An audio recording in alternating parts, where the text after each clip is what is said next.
These latest headlines from ABC15 are sponsored by Lerner and Rowe Injury Attorneys. One call, that's all. Hello, I'm Megan Thompson with your afternoon update on this Tuesday from ABC15 Arizona. Now we start with America Votes 2025. Those polls are open to elect a new representative for Congressional District 7. It is to fill the seat of the late Congressman Raul Grijalva. So here's what you need to know before you head to the ballot box. If you are registered to vote, you have until 7 p.m. to vote in person at your designated voting location. An acceptable form of ID is required. For those who requested an early ballot, it must be returned tonight by 7 p.m. Hey, if you're looking to save on electricity, today will be your last chance here. ABC 15's Jane Caffrey first told you hundreds, even thousands of dollars could be available because of a deal struck between SRP and APS way back in 1928. APS customers who live in the Salt River Reservoir District that's managed by SRP are eligible to get money back on yearly electricity costs. You can apply online or by email. Find all of those details on ABC15.com. Just look for Jane's story. If you own a car, I probably don't need to tell you it's getting more expensive. With the average new car payment costing more than $700 a month and used cars at over $500. The rise in auto loan delinquencies is signaling consumers are stretched. Reaching higher levels, auto loan delinquencies are rivaling numbers not seen since the Great Recession or the height of COVID. The timing of these red flags right now is especially alarming given sort of the larger trends in the market around the affordability of cars. Tara Mikulineni is a senior fellow at the Consumer Federation of America that released a report on the trend and its wider implications for the economy. The price of cars are higher, plus the costs for insurance and repairs compounded by tariffs. All of these things have sort of combined to create this affordability crisis.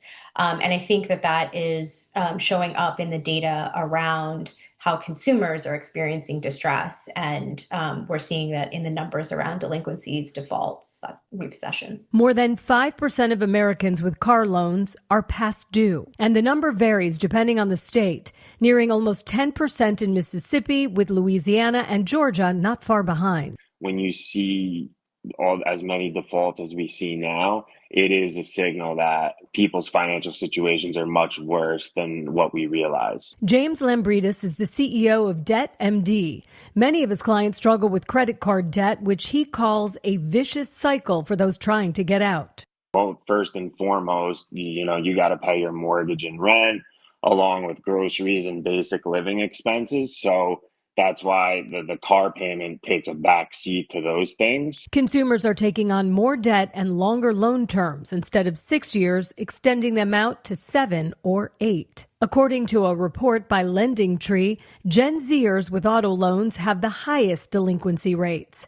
Mikulineni says it's really a warning sign of the strain Americans are feeling. I think this sort of panoply of factors really is very alarming and is potentially suggestive of larger distress in the economy that we should really be paying attention to.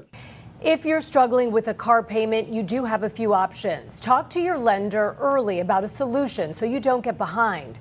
And if you're seeking debt counseling, do your research to avoid scams. If something sounds too good to be true, probably is. Holly Furfer, Scripps News Group.